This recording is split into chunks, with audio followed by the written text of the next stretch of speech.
The four kings or figures mounted on steeds Golden Dawn and Crowley versions represent the Yod forces in the name of each suit, the radix, father and commencement of material forces. A force in which all the others are implied and of which they form the development and completion. A force swift and violent in action, but whose effect soon passes away, and therefore symbolized by a figure on a steed riding swiftly and clothed in complete armor. King of Wands, Lord of the Flame and of the Lightning, King of the Spirits of Fire, King of the Salamanders. Last Deacon of Scorpio, first two Deacons of Sagittarius. The King of Wands is fire of fire, specific fire and primal fire on the tree of life. The Marseille King is seated on a throne and holds a wand in his right hand. Waite's King is also seated and holds the same fertile wand found in the Rider Ace of Wands. His crown indicates flames, as the serpents behind and on his robe refer to Chakma. The Golden Dawn and Crowley cards symbolize the dynamic, outrushing pattern of this energy with the Moorish, Arabian, black horse which leaps through the flames. The king's crest is a winged horse head. Like all of the Golden Dawn court cards, he is in armor, implying that the qualities of the elements which they symbolize do life's battle for us. In his hand he carries the same wand found on the ace, showing that he is the motive vehicle for the fire force. King of Cups, Lord of the Waves and of the Waters, King of the Hosts of the Sea, King of Undines and Nymphs, last Deacon of Aquarius, first two Deacons of Pisces. The King of Cups is specific fire in the world of primal water. It is a personification of the force which motivates the currents of the unconscious mental world symbolized by water, an idea found in Waite's King, whose heavy throne seems to ride effortlessly on the water as does the Golden Dawn figure. That king carries a cup from which issues a crab, symbol of the sign Cancer, cardinal water, which, ruled by the moon, directs the flow of tides. The crab also relates to Isis, the Great Mother, Stella Maris, star of the sea. The peacock, found as the crest of the Golden Dawn king, enlarged and abstracted by Crowley, is variously attributed as a symbol of wisdom, i.e. Chakma, and as a bird whose flesh is incorruptible. It was also related to the phoenix, a bird which died in flames every 500 years and then rose from its own ashes. The King of Swords, Lord of the Winds and Breezes, King of the Spirit of Air, King of Sylphs and Sulfides, last Deacon of Taurus, first two Deacons of Gemini. The King of Swords is specific fire and primal air. It is a personification of the activating force behind the world of astral images and ideas. It is a violent and aggressively cutting power, an idea shown best by Crowley and not at all by the Waite and Marseille cards. Crowley's mounted king is the dynamic energy of the charging bull of Taurus, but being predominantly Gemini, he turns easily in one direction or the other. Gemini is also implied in the Golden Dawn king's crest, the hexagram, which is a merging of opposites. To this king is attributed a subtleness and craftiness, as air refers to the conscious mind. King of Pentacles, Lord of the Wild and Fertile Land, King of the Spirits of Earth, King of the Gnomes, last Deacon of Leo, first two Deacons of Virgo. The King of Pentacles personifies specific fire and primal earth. It is the most dense manifestation of the elemental Yod force and is the energy which brings about material fruition and growth, as Waite is shown here in a very effective card. His king is the very essence of the energy underlying earthly growth. The Golden Dawn and Crowley kings use the emblem of a stag, an animal to whom great regenerative powers are attributed. The stag mythically eats the serpent, absorbs wisdom, and in so doing sheds its skin, as well as any illness, weakness and old age. It is totally regenerated. Thus, it is a fitting symbol for fire of earth. It moves fleetingly, as fire, but also represents the cyclic rebirth of the earth. This same fruition is indicated by the calm, symbol of Isis, Seers, in the foreground. It is clear that Mathers was a student of medieval bestiaries, where the animal legends are collected. And Binah is a thick darkness which yet veileth the divine glory, in which all colors are hidden, wherein is mystery and depth and silence, and yet, it is the habitation of the supernal light. There is the supernal triad completed. And the sphere of its operation is Shabbathi, or rest, and it giveth forms and similitudes unto chaotic matter, and it ruleth the sphere of action of the planet Saturn. And Jehovah Elohim is the perfection of creation and the life of the world to come. And its archangel is Tzafkiel, the prince of the spiritual strife against evil, and the name of the angels is Erolim, the strong and mighty ones who are also called the Order of Thrones. The key symbol of Binah is the yoni, or the female vagina, indicating that this sephira is the energy from which all life emerges. It is the great womb, the supernal mother to which all religions make reference in some way. It is also the completion of the supernal triangle, which began as the point in Kether, emanated to Chakma as the line, and emerges with Binah as the triangle. Two questions generally arise when first considering sexuality, as it is philosophically described in these upper realms of the tree of life. The first relates to the fact that the primary female sephira, Binah, stands at the head of the pillar of severity, while the primary male sephira, Chakma, is at the head of the pillar of mercy. This fact reflects the Kabbalistic definition of maleness and femaleness as qualities, rather than as static characteristics, as well as the ultimate bisexuality of the soul. In the supernal triangle, maleness is pure outgoing energy, merciful in that it is unrestricted, femaleness is a limiting quality, and thus severe. Moving down through the tree of life on the pillar of severity, we find that Jabura destroys, while Hot again builds up, anabolism and catabolism. And on the pillar of severity we find that Chest builds up while Netzik has destructive qualities. The second question which inevitably arises throughout the tree of life is the extent to which there is an interchange of masculine and feminine deities as we know them. Although the key god figure of Binah is Isis, the male gods Saturn and Kronos are also attributed to it.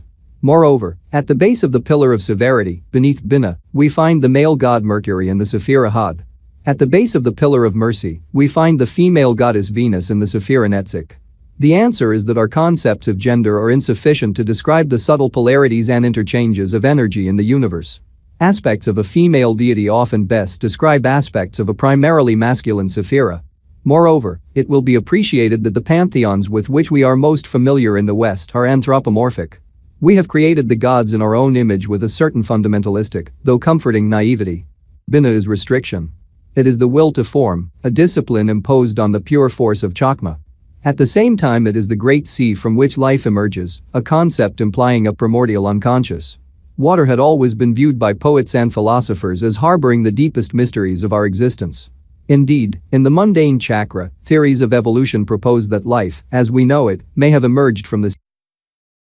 The image of dark and deep waters is a very profound one, which, as it rises in our consciousness, cannot help but affect us in some curious way.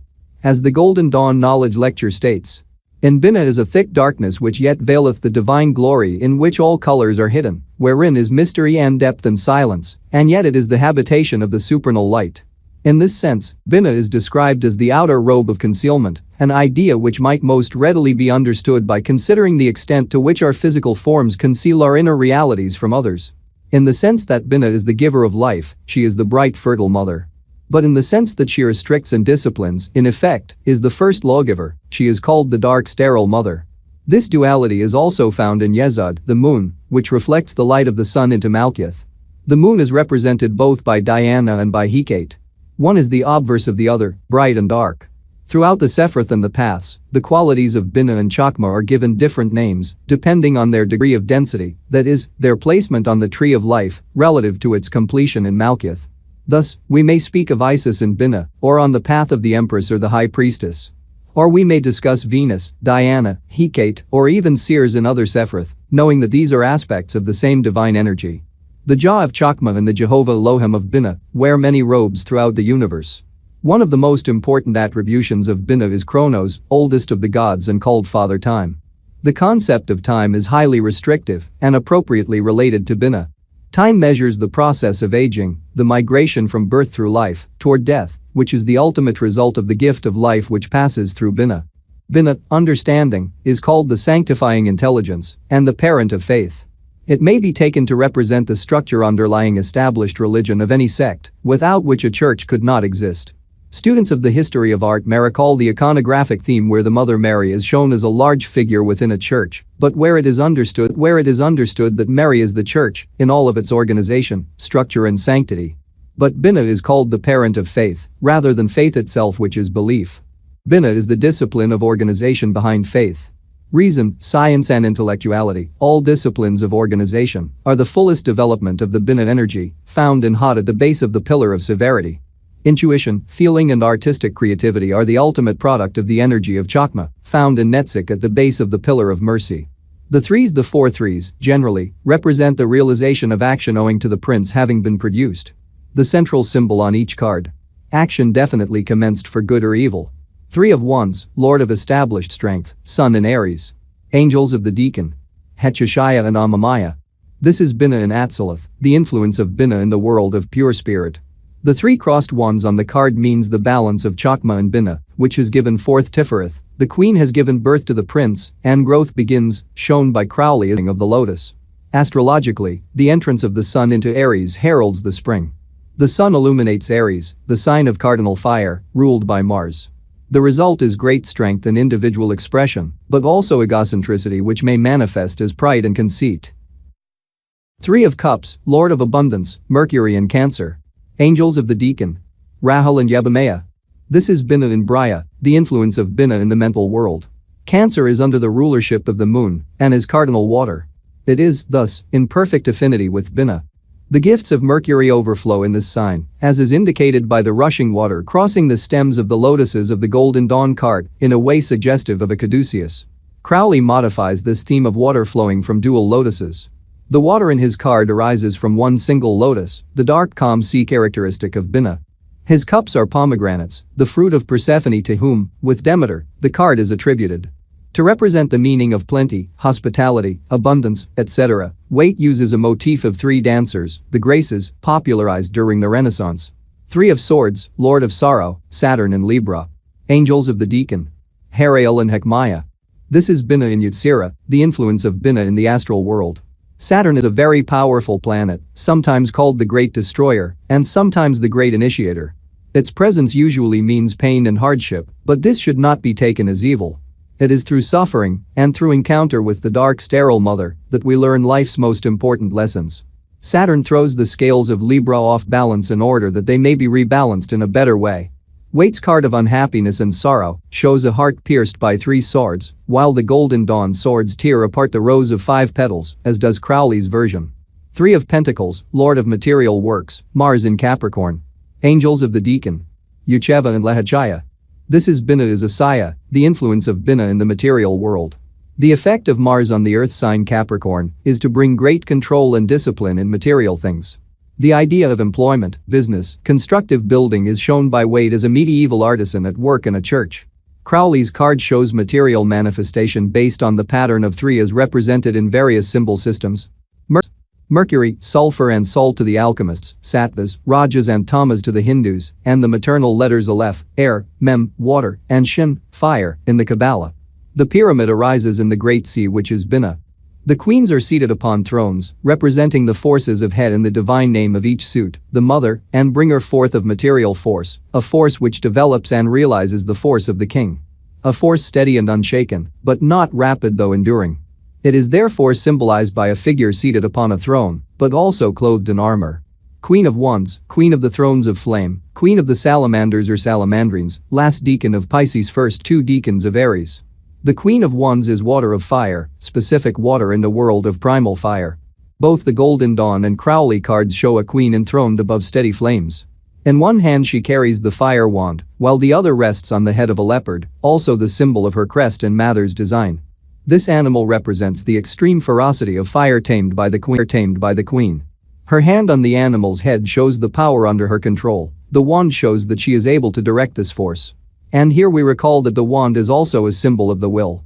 Waite's card appears to stress the warmth and attractiveness of this queen when she is well aspected, while also suggesting that she has the potential for violence and tyranny.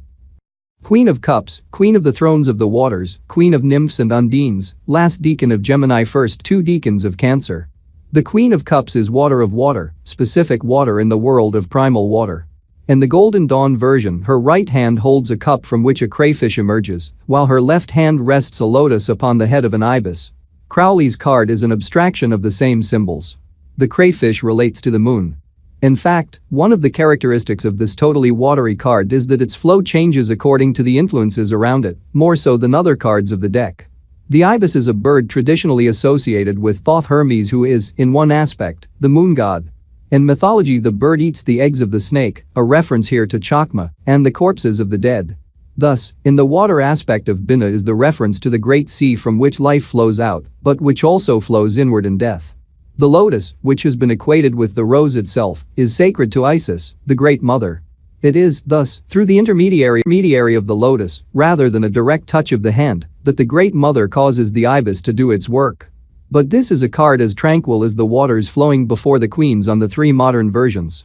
These waters, on which lotuses float, are a means of transmission of forces. Queen of Swords, Queen of the Thrones of Air, Queen of the Sylphs and Sylphides, last deacon of Virgo first, 2 deacons of Libra. The Queen of Swords is water of air, specific water in the world of primal air. The Marseille and Waite versions are tame compared to those of the Golden Dawn and Crowley. In these latter cards, the image of a head, newly severed by the sword of the Queen, is undoubtedly the most gruesome to appear in any tarot deck. The Golden Dawn papers do not elaborate on this symbolism, which may seem oddly placed with the crest, a winged child's head. Crowley, however, explains this image as the clear conscious perception of idea, the liberator of the mind. As O.T.O is the realm of deception, we are to understand that keen observation and perception are the sword which protects us, slicing away all fantasy and unreality. The child alone is innocent and unfettered by sterile concepts and useless ideas. It is the very head of man, the thinking center, which is severed. The principles of the Queen of Swords bring us to an understanding of the ways in which we are deceived by thought and teach us how to transcend it. Queen of Pentacles, Queen of the Thrones of the Earth, Queen of the Gnomes, last deacon of Sagittarius, first 2 deacons of Capricorn. The Queen of Pentacles is water of earth, specific water in the world of primal earth. In all versions of this card she holds a symbol of her rulership over earth. In the Golden Dawn card she also holds a scepter topped by a cube, a 6-sided solid, referring to the altar of the mysteries. She is the uppermost part of this altar, a double cube, the base being the Princess of Pentacles. Mathers, Crowley and Waite all agreed that the goat was the appropriate animal symbol for this card because it represents Capricorn. Thoth. Knowledge. Thoth is called the invisible sephiroth in that it does not appear in any representation of the tree of life. And, in terms of pure Kabbalistic doctrine, it is not actually a sephira at all. As the Sefer O.T.O states, 10 is the number of the ineffable sephiroth, 10 and not 9, 10 and not 11. But an experience of what is called Thoth is required to cross the abyss, the great gulf between the supernal triangle and all beneath. This is the area of demarcation between macroprosopis and microprosopis, the potential and the actual. The important idea associated with the abyss is that there is a vital and distinct separation between the energies of the supernal triangle and the 7 sephiroth beneath it. Kether, Chakma and Binah are totally abstract and beyond comprehension.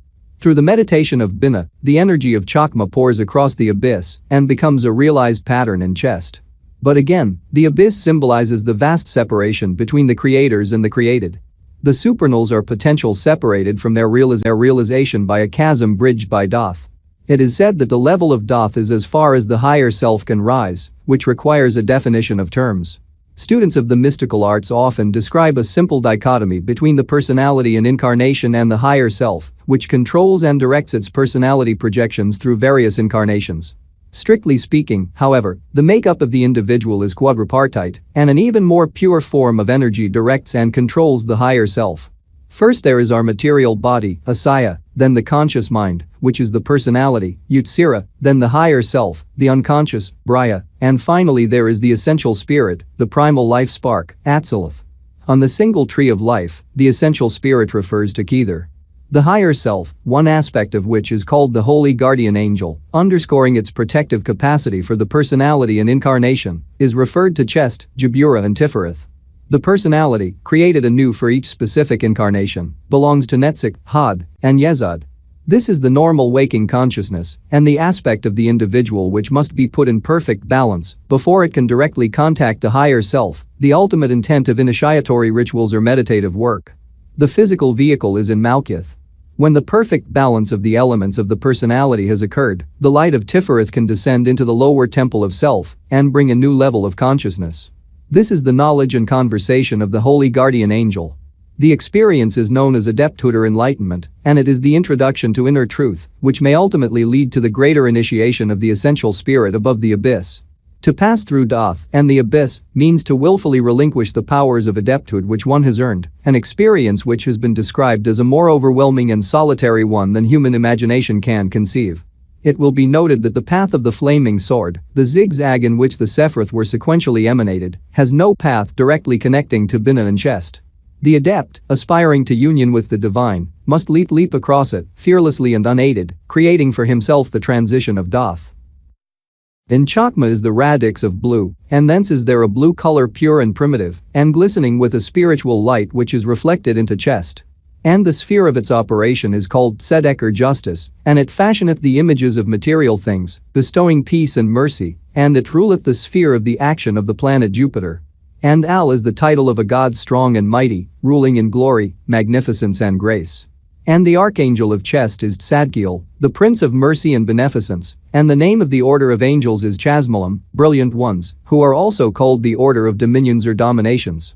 The Sephirah Chest is also called Jedula or magnificence and glory. Chest is the first Sephirah below the abyss, and the first of the 6 Sephiroth making up Microprosopus, the 7th Sephirah, Malkuth, being the bride of Microprosopus. Chest is the demiurge, the lesser creator, which is actually the power described in the book of Genesis. The first part of that book describes not the origin of Kether out of the unmanifest, but the origin of Microprosopus, from the Elohim of Binah, in Chest. The formless and void darkness of the supernal triangle gives rise to manifestation, which is form and light. There is no light in Binah, only a thick darkness, nor is there form, only what we have called the will to form. In Chest is found the beginning of manifestation, the externalization of the combined potencies of the supernals. It is the initial urge toward material structure as we know it, and, as such, is the administrator of the laws first proposed by Binah. Chest is Chakma on a lower R, from which emanated the pure form of Binah. As evolution proceeds toward Chest, across the abyss, and back to the pillar of mercy, the positive impetus of that pillar acts on the energies of Binah. The divine energy of Kether is externally modified and transformed through the various stages of the tree of life. This may help to explain the attribution of male deities to the female side of the tree of life, and vice versa. To reiterate, as Chest emanates, it must now deal with the form which was created by Binah, and it does in terms of the positive qualities of the pillar of mercy. There is a good analogy in the Emerald Tablet of Hermes Trismegistus, which describes the action of various energies on what it calls the one thing. God so arranges that the father of this one thing is the sun, its mother is the moon, it is carried in the belly of the wind, and nursed by the earth. The pattern of sun, fire, moon, water, wind, air, and earth is clear. To truly understand the tree of life, we must constantly remember that we are dealing with multiplicity and unity. The one thing evolves from Sephirah to Sephirah across the tree of life. As the tablet continues, it ascends from the earth up to heaven, and descends again, newborn, on the earth, and the superior and the inferior are increased in power. What is described here is the constant renewing effect of the Ein Sof, which stimulates birth, death and rebirth on an increasingly higher and more powerful level. As Binah is best understood in its relationship to Chakma, so Chest must be studied as the equal and opposite of Jabura. In the swing of energies back and forth on the tree of life, Chest builds up, anabolism, on the principles proposed by Binah, while Jabura tears down, catabolism, reflecting the dynamism of Chakma. The tree works in cross patterns. Chest is mercy. Jabura is strength. They are the two arms of the man, one which gives, and the other which takes away. Chest, related to Jupiter, is a mighty king. He is the kindly and benevolent ruler. Jabura, related to Mars, is also a king, but he sits in a chariot, armed for battle. The text of the 32 Paths of Wisdom describes Chest as containing all the holy powers, meaning, again, that it is the first of a new sequence and is related to Kether by its primacy in another order. The image of a mighty and loving ruler conveys the idea that it is a potency which guides and controls the course of manifestation. It establishes the underlying framework on which matter is built. It is the realm of the archetypes described by Plato in the 9th book of his Republic, and the various symbols of Chest make suggestions about the function and purpose of these archetypes. The first is the pyramid, a tetrahedron used as a building form by the society which gave us the first monumental stone architecture. It brings together 4 sides, each of which point upwards. Energy flows down from above and is spread equally through each of the sides.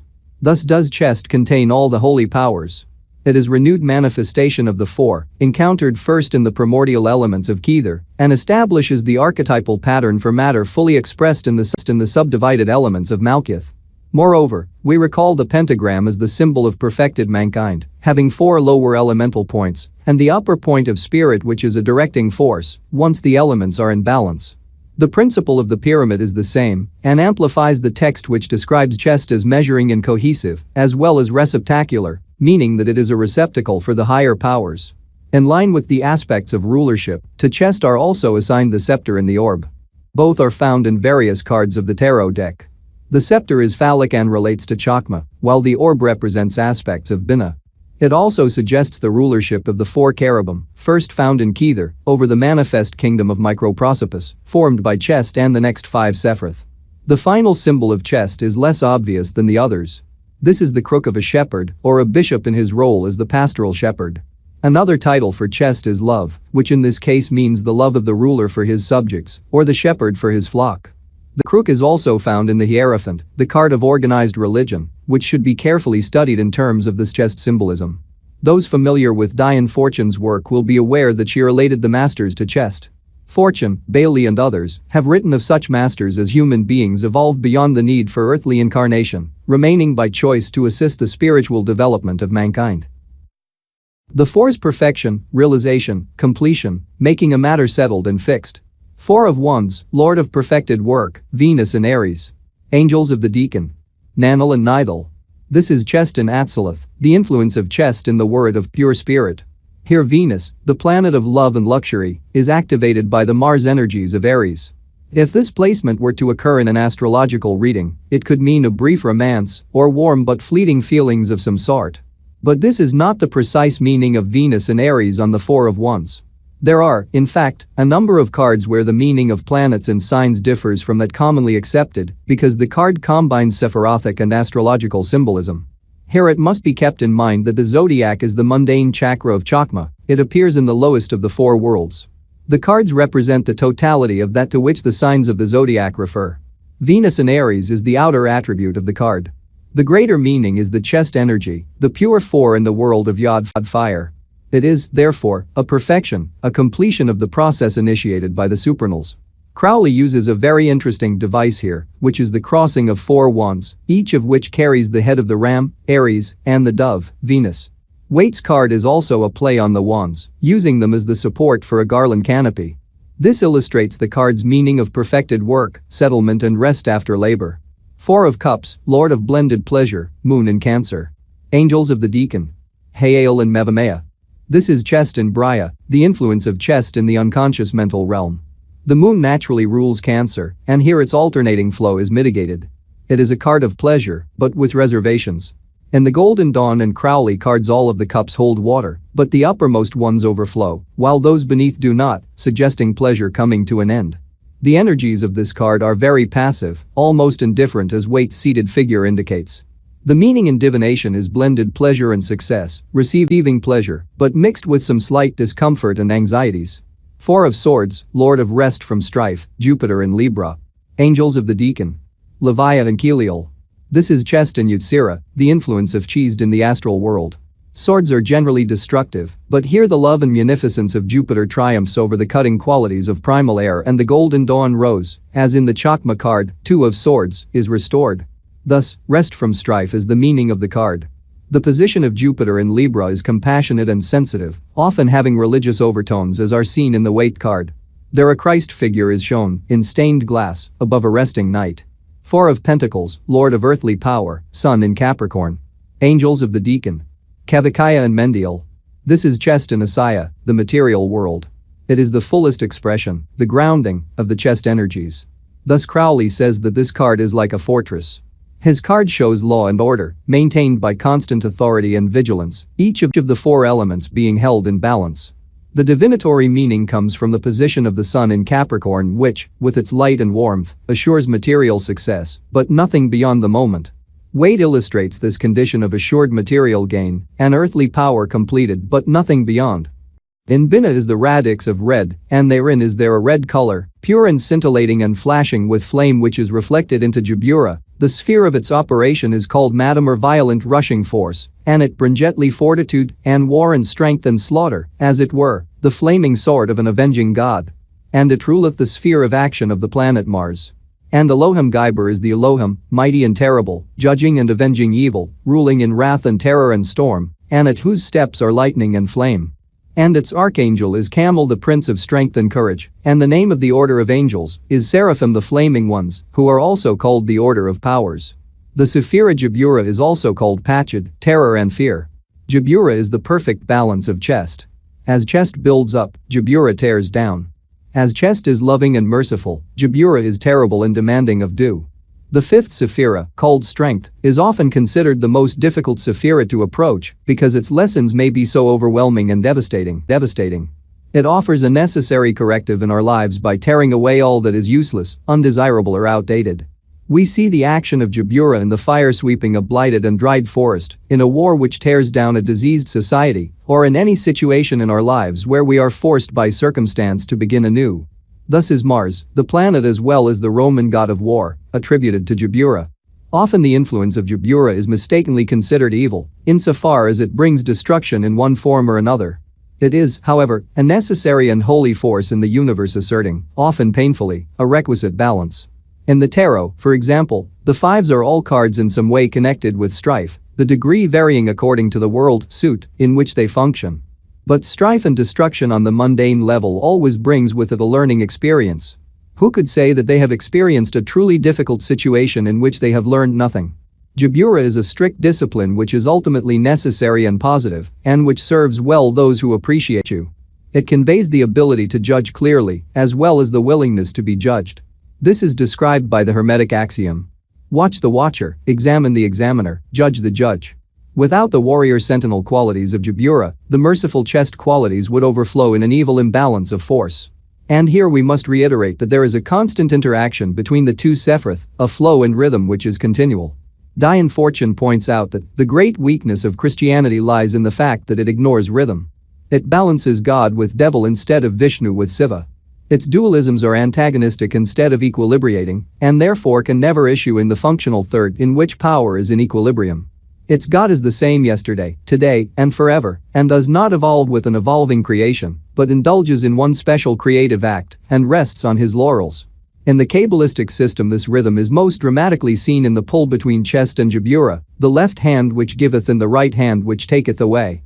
The initiation of Jabura, that of the Adeptus Major, is required before that of chest. One must have learned perfect control before being trusted with the abundance of the fourth sephira, and here, the attribute deriving from the initiation of Jabura is power. In the sacred texts, Jabura is related to both Kether and Binah. It is like Kether, unity, in that it is a source of great power flowing outward. It unites itself to Binah in that it tears down the hard structures first envisioned in Binah and then realized archetypically in chest. This is, in effect, an application of the death potential implicit in the birth through Binah. While the magical image, that of a bearded warrior in his chariot, is masculine, the primary qualities of Jabura are feminine. This idea is suggested by the attribution of the five-petaled rose to Jabura. The rose is the symbol of Venus, a goddess closely associated with Mars. We shall see that the energies of the one are transmitted from Jabura through the Christ center of Tifereth into Netzach, to which Venus is assigned. Moreover, it should be noted that in the Golden Dawn Tarot, the rose is represented on the 2, 3, 4, 5, 7 and 8 of swords. The use of this rose, shown variously whole and hewn apart, is particularly brilliant symbolism on the part of MacGregor Mathers. Any five-sided symbol may be related to Jabura, one of which is the pentagon, and another of which is the pentagram. The latter is used in invoking and banishing, and represents a potent regulation of force. It is only through the relentless self-discipline of Jabura that the elemental points of the pentagram may be brought into perfect balance in the individual. This is a fitting symbol for that realm of the tree directly above the Tifereth experience of understanding the mutable nature of the personality and incarnation. In Jabura is a certification that the true forces of the individual are under control of the spirit, represented by the uppermost point of the pentagram, and an initiation into the actual nature of that higher self first encountered in Tifereth. The experience has been described as a devastating immersion in the fires of truth, where all that is unworthy is burned away. It has also been described as a brutal silence of self-assessment. The other symbols of Jabura are weapons. The spear represents a destruction which may be swift and complete, while the scourge and the chain suggest the continual application of great force. This is the difference between the compensating force which cuts away directly and that which, as in meditation, is a slow-acting and continuous discipline. The final symbol of Jabura is the sword, which bears special mention in that it is one of the magical instruments of the Order of the Golden Dawn. Beside the symbol of the four elements, or tarot suits, the wand, cup, dagger and pentacle, there are two additional weapons. These are the lotus wand and the sword. While the lotus wand stands primarily for the will and relates to Kether, the sword represents the great power exercised by the individual under perfect self-control. The strength of Jabura is his greatest weapon. The five's opposition, strife and struggle, war, obstacle to the thing in hand. Ultimate success or failure is otherwise shown. The fives bring serious problems into all areas symbolized by the elements. To one's energy, the fives bring quarrel and strife. To cups, love, friendship, the fives bring the destruction of relationships. To swords, sickness and trouble, they bring certain defeat in a given matter, and to pentacles, business and money, they bring material hardship. Yet success or failure is shown by other cards in a divination. The fives simply announce that a difficulty exists. Five of Wands, Lord of Strife, Saturn and Leo. Angels of the Deacon. Vahavaya and Yelael. This is Jabura and Atziluth, the influence of Jabura in the world of pure spirit. Here the powerful effects of Saturn and Leo, a fire sign, are quarreling and strife. This card should be compared with the Five of Swords, the Lord of Defeat. The nature of Wands is a continually outpouring force, so the Saturn influence here is agitating and disturbing, rather than signaling a contest completed. Crowley calls this a volcanic energy. His card shows the golden down wand of a chief adept, crossed by the phoenix wand of the Adeptus Major of Jabura, and by the lotus wand of the Adeptus Minor of Sephiroth. This card symbolizes the nature of the energies, rather than the condition of discord shown by weight. Five of Cups, Lord of Loss and Pleasure, Mars in Scorpio. Angels of the Deacon. Lavoya and Pahilya. This is Jabura and Brya, the influence of Jabura in the mental world. Mars in the water sign Scorpio produces an extremely emotional effect. Loss of that which is loved is symbolized by the once full cups on the Golden Dawn and Crowley cards, and by those overturned at the feet of Waite's solitary figure. The watery nature of this card is totally disconsonant with the fiery nature of Jabura, and means the loss of pleasure. This is also one of the cards which can mean death if the cards around it are supportive of this interpretation. It may mean the death of a loved one, not the querent himself. One element of the Crowley card which may seem peculiar is the inverted pentagram, associated with the devil and evil generally. It is used here to mean the triumph of matter over spirit. Five of Swords, Lord of Defeat, Venus in Aquarius. Angels of the Deacon. Anil and Shemaiah. This is Jabura and Yutsira, the influence of Jabura in the astral world. This card, with the 9 and 10 of Swords, is among the most destructive in the deck.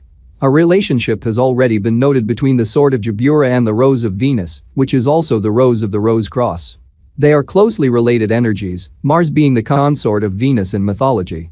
What we are shown in the Golden Dawn card is that when the Sword of Jabura sweeps through the air of Yutsira, the growth energies of Venus are no match for it, and the petals of the rose are scattered, literally, to the winds. Crowley's card shows the same dispersion of forces behind the swords in the shape of the inverted pentagram. Waite illustrates the divinatory meaning of the card. Defeat, loss, failure, contest finished and decided against a person. Five of Pentacles, Lord of Material Trouble, Mercury and Taurus. Angels of the Deacon. Mibahaya and Puyol. This is Jabura and Asaya, the influence of Jabura in the material world. Here a distinction should be understood between material trouble and the ruin of all things implied by the 10 of Swords. The natural structure brought into Taurus by the energies of Mercury is thrown off by Jabura's influence at a higher level. The result, in a divination, is loss of profession and monetary resources, as is suggested by Waite's rather trite and cliché illustration of figures out in the cold. The more applications of the card are seen in the Golden Dawn version, where 4 roses are breaking apart. This symbolism is amplified by Crowley, whose once more inverted pentagram carries the symbols of the 5 tattvas geometric forms meaning fire, water, air, earth and spirit. In the Hindu system, these are the underlying currents of matter, here shown to be totally unstable in their reversal.